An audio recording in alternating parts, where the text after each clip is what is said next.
छत्तीसगढ़ में जवानों के अभियानों से डरे नक्सलियों ने अब अपनी स्ट्रेटेजी बदल ली है।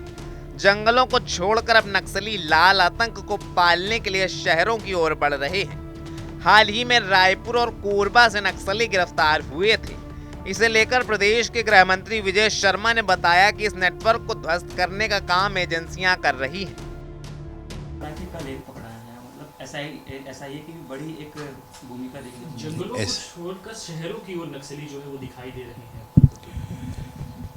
नक्सलियों के शहरी नेटवर्क को प्रोफाइल उसकी पूरी करने के लिए, शहरी नेटवर्क को बनाने के लिए काफ़ी दिन से अभ्यास किया जा रहा था।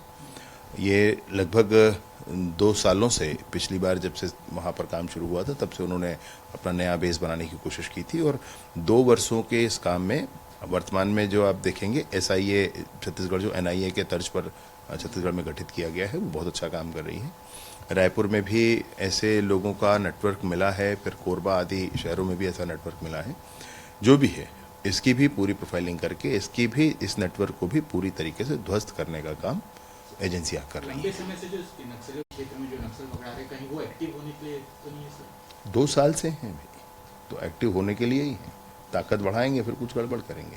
इसलिए आप लोगों के माध्यम से मैं एक और निवेदन करना चाहता हूँ, किसी के घर में कोई भी किराए पर रहने आए, एक कमरा दे दिया, गरीब आदमी है, दिख रहा है, जो भी है भाई, पुलिस पे सूचना जरूर होनी चाहिए।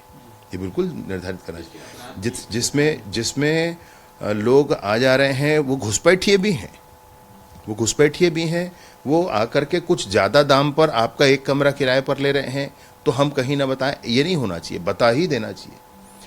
ऐसे ही कुछ सस्ते दामों पर काम कर रहे हैं, अगर आपका टेंट का काम कर ले रहे हैं, घर के निर्माण का काम सस्ते दामों पर कर रहे हैं, वह भी गलत हो सकता है, उसकी भी सूचना करनी चाहिए, उस पर भी ध्यान रखना चाहिए।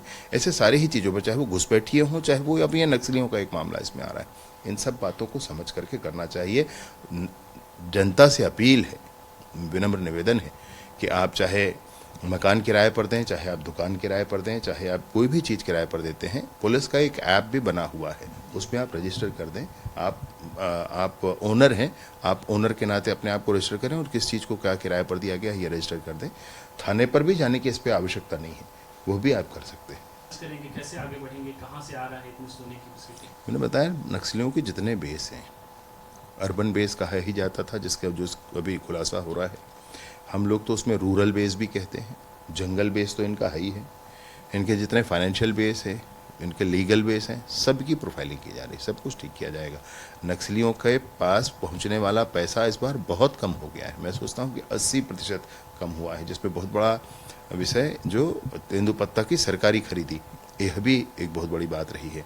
और इसके साथ उसके बावजूद इनके पास इतनी राशि है, तो आप सोचें कि कुल मिलाकर कितनी राशि होती होगी, वो कैसे करते होंगे, कहाँ से आता है। जो भी है, जो सरकारों की दृढ़ता है, केंद्र की सरकार और राज्य की सरकार की, माननीय केंद्रीय गृह मंत्री जी और माननीय मुख्यमंत्री जी, उनके मार्गदर्शन पर जो कुछ भी हो रहा है, आप निसंदेह ये माने कि सशस्त्र नक्सलिज्म नियत समय में समाप्त होगा। उम्मीद है सरकार के प्रयासों से जल्द राज्य को नक्सली आतंक से निजात मिलेगी। TV9 के लिए रायपुर से अमित मिश्रा की रिपोर्ट।